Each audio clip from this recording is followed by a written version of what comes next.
মানসিকভাবে কষ্ট হচ্ছে।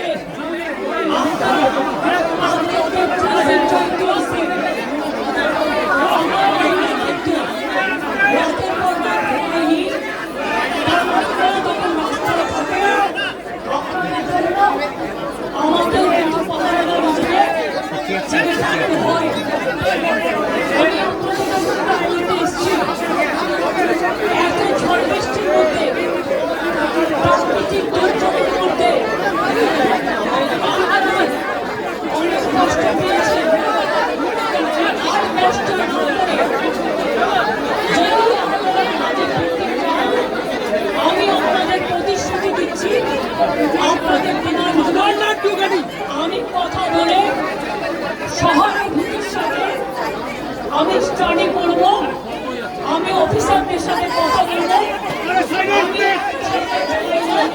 আমার সাথে সবাই আছে। আমি বলতে চাই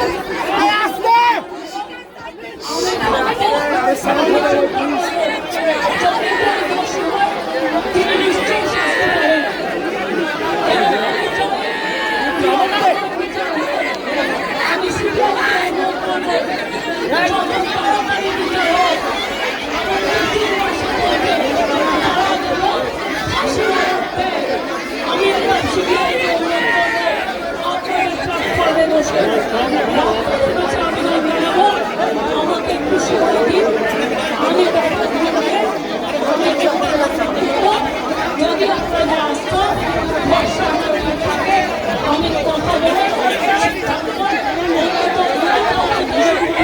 আমি নিশ্চয়ই আমি আপনাদের আমি আশা করি আপনারা এত কষ্টের মধ্যে দৃষ্টিতে দিচ্ছেন এবং আপনাদের চিন্তায় আছে অনেক মানুষ আছে। আপনারা প্লিজ আপনারা আমাদেরই ঘরের ভাই বোন, আপনারা এবং আমি বলতে পারি আপনাদের প্রতি আমি কোনো অবিচার করব না। আমি একটা কথা বলে যাই, হাসপাতালে ইনফ্রাস্ট্রাকচার সব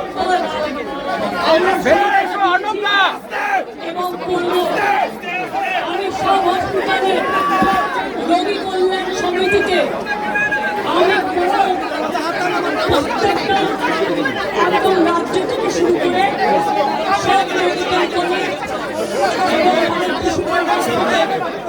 যত রোগী কল্যাণ সমিতি আমি প্রিন্সিপাল চেয়ারম্যান করব এবং জুনিয়র ডাক্তার থাকবে, সিনিয়র ডাক্তারও থাকবে, নার্সরা থাকবে,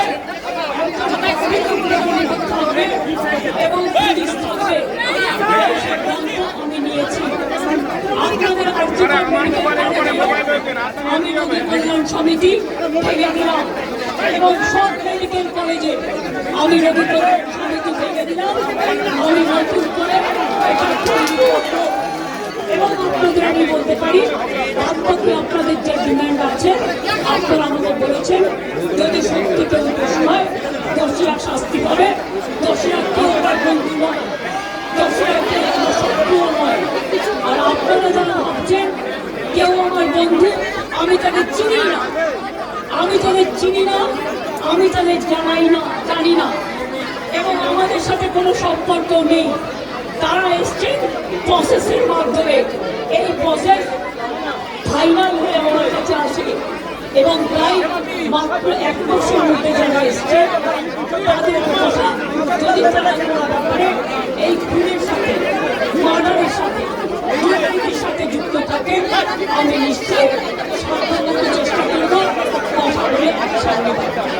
আমি আবার আপনাদের কাছে বিনীত অনুরোধ করব যে আপনারা নিজেদের মধ্যে কথা বলুন, কথা বলে সিদ্ধান্ত নিন এবং আপনারা কাজে ফিরুন। আপনারা আমার ভাই বোন এটুকু জেনে রাখবেন আপনাদের জন্য সিম্পাথি আমি কোনো অ্যাকশন নেব। আমি পুলিশ নই, ওরা এসমা জারি করেছিল, ওরা 6 মাস মনে রাখবেন স্ট্রাইক র্যালি বন্ধ করে দিয়েছিল। আমি এসব করবো না, আপনারা নিশ্চিন্তে থাকুন। কোনো ডাক্তারের বিরুদ্ধে বিরুদ্ধে কোনো অ্যাকশন নেবার আমি বিরুদ্ধে। আমি জানি আপনারা অনেক কাজ করেন, মহৎ কাজ করেন। আপনাদের ছাড়া সিনিয়ররা, যেটা কিডনি ডিপার্টমেন্টে মারা গেছে, ক্যাথলেটও চেঞ্জ করতে পারেন না, ক্যাথিটার চেঞ্জ করতে পারে না, সেই জন্য আপনাদের আমাদের প্রয়োজন। আমি আপনাদের বলবো, আপনারা ভেবে চিন্তে সিদ্ধান্ত নিন। আর যদি আপনারা আমাকে বিশ্বাস করেন, আমি যখন আপনাদের ধর্ণা মঞ্চে আসতে পেরেছি আপনাদের একজন সহযোদ্ধা হিসেবে, তখন মনে রাখবেন যে আমি আপনাদের, যদি আপনারা বিশ্বাস ভরসা রাখেন, বাদবাকিটাও মনে রাখবেন। আমি আস্তে আস্তে করে, একদিনে তো সব হয় না, করতেও সময় লাগে, আমাকে একটু সময় দিন। আমি নিশ্চয়ই সাধ্যমতো চেষ্টা করবো। আমি দুর্নীতির কোনো একটা টেন্ডার কেস আজ পর্যন্ত আমার কাছে আসেনি। কোন রোগী কল্যাণ সমিতি কাজ করে এটা আমি জানি না, এগুলো আমার আন্ডারে আসে না। তাও বলি, যদি আপনাদের কোনো কমপ্লেন থাকে কম্পিউটারের ভিত্তিতে নিশ্চয়ই আমরা তদন্ত করবো। এমনিতে বিনা কারণে কাউকে সাজা দেওয়া যায় না।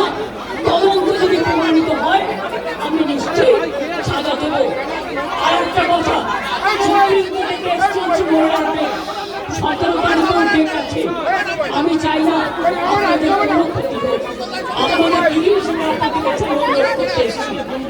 আমি মুখ্যমন্ত্রী নই, মুখ্যমন্ত্রী হিসেবে বলতে আছেনি,